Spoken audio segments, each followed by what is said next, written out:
তবে ফিলিংটা অসাধারণ। সারা রাত আমরা আসলে এরপরে এসে সকালবেলা এই যে আগুন পোহাতে পারা, এটা মানে নস্টালজিক একটা ব্যাপার, পাশাপাশি অসাধারণ ফিলিং হচ্ছে।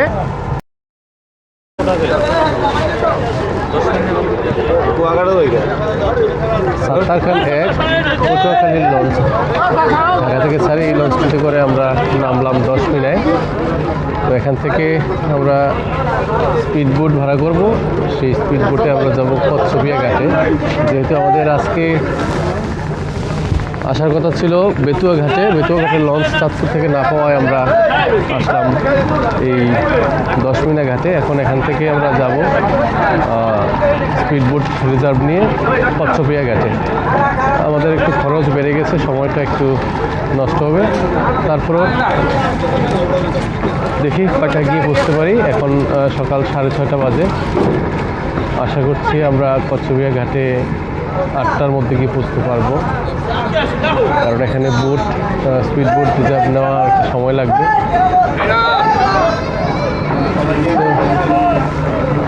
এই স্পিড বোট আছে, আমরা কথা বলি নিচে আছে,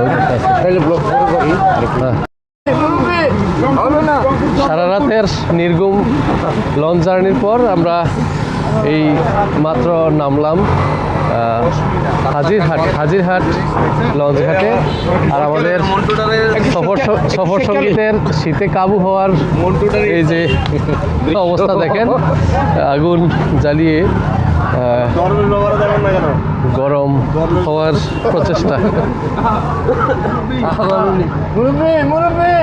শীতের সকাল, ছোটবেলায় এই ধরনের আগুন পোহানোর যে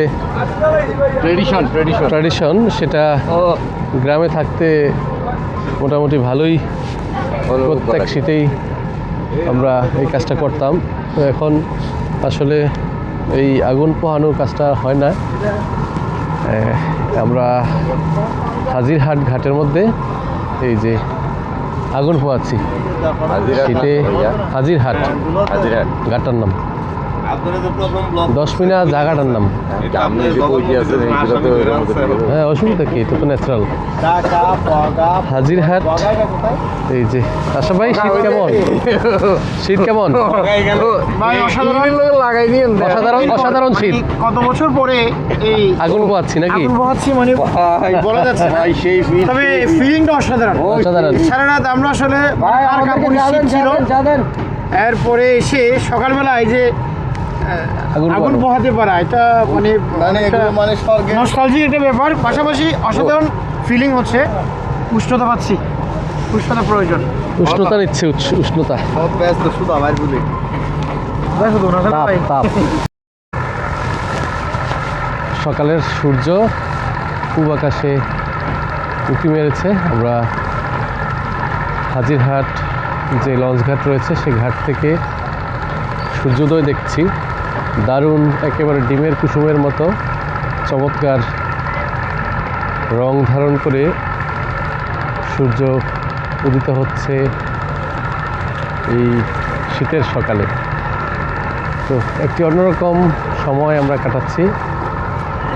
রাতের বেলায় লঞ্চ জার্নি, তারপর সকালে ঘুম থেকে উঠে হাড় কাঁপানো শীত, তার সাথে আগুন পোহানো, আর এই যে সূর্যোদয়ের দৃশ্য আসলেই অসাধারণ।